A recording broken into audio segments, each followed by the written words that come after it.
Assalamualaikum warahmatullahi wabarakatuh. Perkenalkan, nama saya Cindy Eka Saputri dengan NIM 1923-1041 dari Prodi Pendidikan IPA, kelas B, Fakultas Matematika dan Ilmu Pengetahuan Alam, Universitas Negeri Padang. Pada kesempatan kali ini, saya akan mempresentasikan rencana pelaksanaan pembelajaran dari mata kuliah Kajian dan Pengembangan Kurikulum IPA dengan dosen pengampu Ibu Monika Primasari MPD.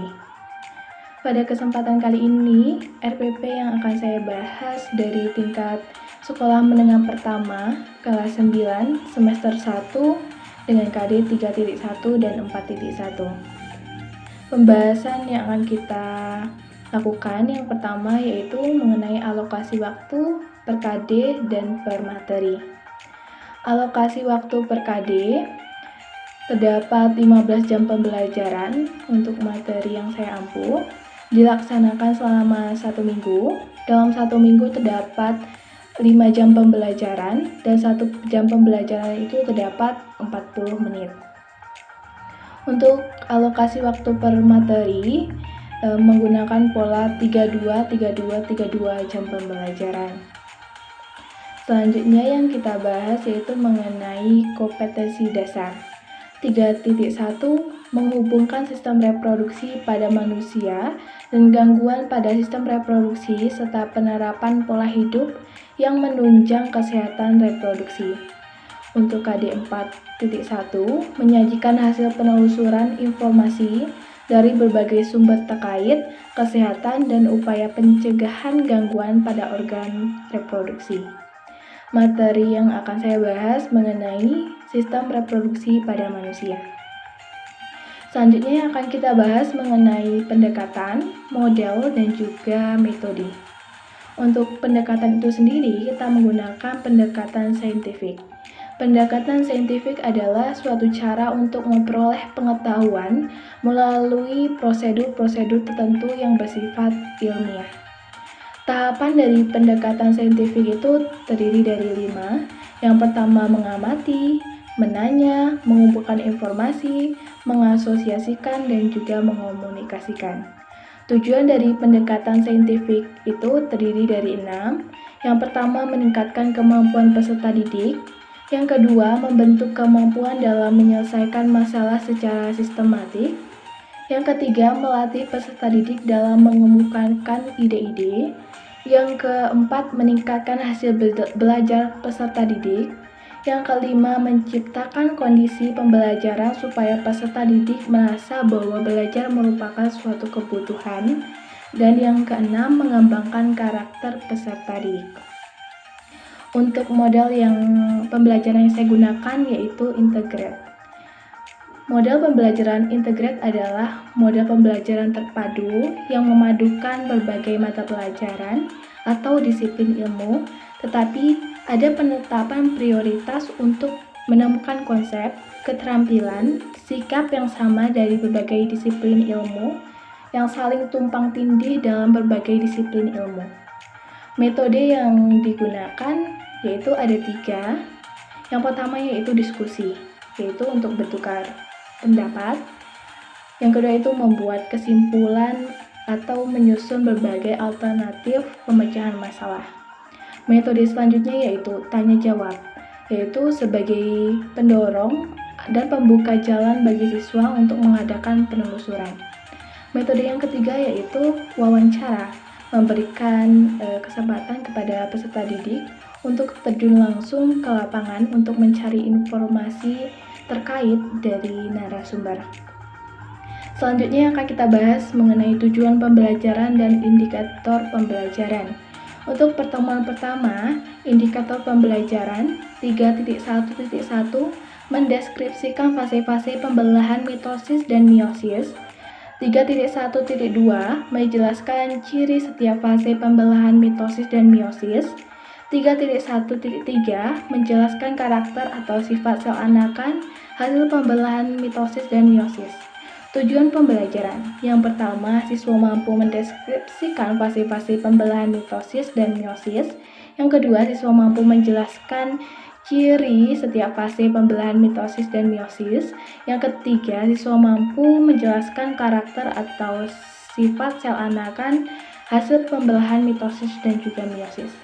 Untuk pertemuan kedua, indikator pembelajaran 3.1.4 mengidentifikasi organ-organ penyusun sistem reproduksi pada laki-laki dan perempuan. 3.1.5 menjelaskan fungsi organ-organ penyusun sistem reproduksi pada laki-laki dan perempuan. 3.1.6 mendeskripsikan manfaat berhitan. 3.1.7 menuliskan fungsi beberapa zat yang dihasilkan oleh kelenjar vesikula seminalis. 3.1.8 mengidentifikasi proses pembentukan sperma, spermatogenesis, dan proses pembentukan sel telur, oogenesis. 3.1.9 mendeskripsikan proses pembentukan sel telur, oogenesis. 3.1.10 menerapkan konsep pembelahan meiosis pada proses spermatogenesis dan oogenesis. Tujuan pembelajaran. Yang pertama, siswa mampu mengidentifikasi organ-organ penyusun sistem reproduksi pada laki-laki dan perempuan. Yang kedua, siswa mampu menjelaskan fungsi organ penyusun sistem reproduksi pada laki-laki dan perempuan. Yang ketiga, siswa mampu mendeskripsikan manfaat berhitan. Yang keempat, siswa mampu menuliskan fungsi beberapa zat yang dihasilkan oleh kelenjar vesikula seminalis. Yang kelima, siswa mampu mengidentifikasi proses pembentukan sperma, spermatogenesis, dan proses pembentukan sel telur, oogenesis. Yang keenam, siswa mampu mendeskripsikan proses pembentukan sel telur, oogenesis. Dan yang ketujuh, siswa mampu menerapkan konsep pembelahan meiosis pada proses spermatogenesis dan oogenesis. Untuk pertemuan ketiga, indikator pembelajaran 3.1.11 mendeskripsikan siklus menstruasi yang terjadi pada dinding rahim. 3.1.12 menjelaskan jenis dan fungsi hormon yang berperan pada siklus menstruasi. 3.1.13 membuat grafik level hormon dalam siklus menstruasi.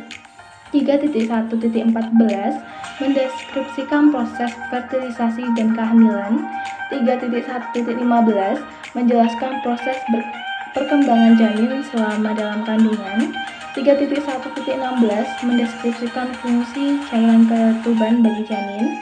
3.1.17 menjelaskan gaya dorong dan gaya gesek yang terjadi pada proses melahirkan.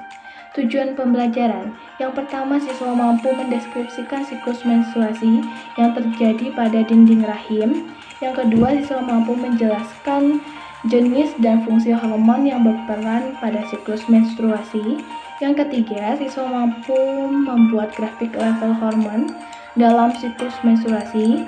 Yang keempat, siswa mampu mendeskripsikan proses fertilisasi dan kehamilan. Yang kelima, siswa mampu menjelaskan proses perkembangan janin selama dalam kandungan. Yang keenam, siswa mampu mendeskripsikan fungsi cairan ketuban bagi janin.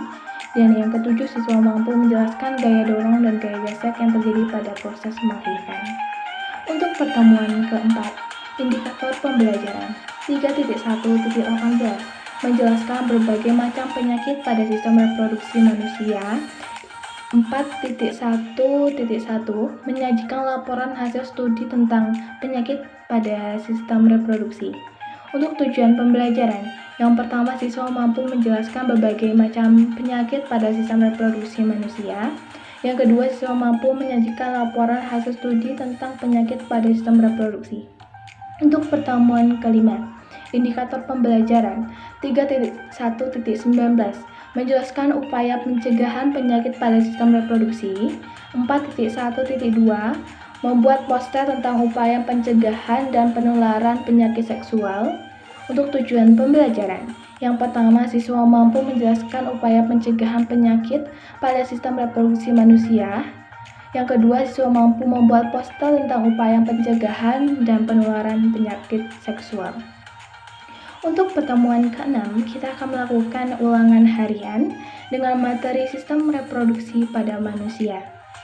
Selanjutnya akan kita bahas mengenai sistematika urutan materi. Pertama, pembelahan sel. Pertemuan kedua, organ reproduksi pada manusia. Yang ketiga, siklus menstruasi, fertilisasi, dan kehamilan.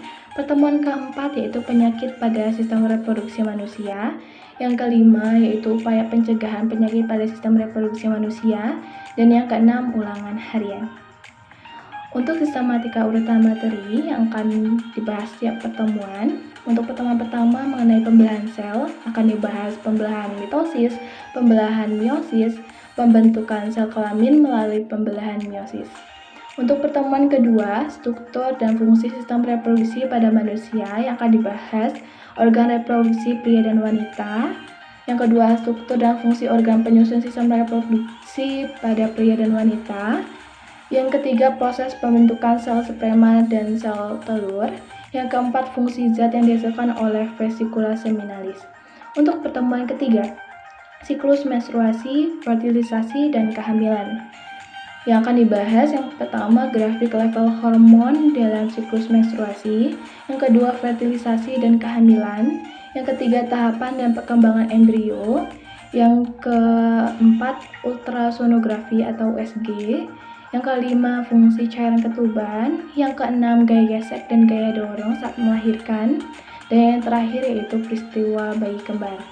Untuk pertemuan keempat, yang materinya akan dibahas mengenai penyakit pada sistem reproduksi. Untuk pertemuan kelima, yaitu materinya akan dibahas mengenai upaya pencegahan penyakit sistem reproduksi. Dan yang pertemuan keenam akan melakukan ulangan harian. Untuk aktivitas pembelajaran yaitu ada 4, ceramah, tanya jawab, diskusi, dan juga wawancara.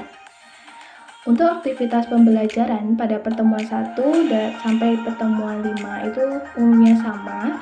Ada kegiatan literasi, kerjasama, berpikir kritik, berkomunikasi, kreativitas, dan juga penugasan atau tugas. Bentuk penilaian untuk KD 1 dan 4.1. Penilaian proses dan hasil pembelajaran. Yang pertama yaitu teknik penilaian, yaitu ada 4, sikap spiritual, sikap sosial, pengetahuan, dan juga keterampilan. Yang kedua yaitu pembelajaran remedial. Dan yang ketiga pembelajaran pengayaan. Bentuk penilaian, yang pertama sikap. Ada 3 poin, penilaian observasi, penilaian diri, dan penilaian teman sebaya. Yang kedua untuk pengetahuan ada 3 poin, penilaian tertulis atau latihan, penilaian tes lisan atau kuis, dan juga penilaian tugas atau pekerjaan rumah. Yang ketiga yaitu keterampilan, terdapat 2 poin yaitu penilaian diskusi dan juga penilaian proyek atau produk. Mungkin hanya itu presentasi dari saya. Mohon maaf apabila ada kekurangan. Terima kasih. Assalamualaikum warahmatullahi wabarakatuh.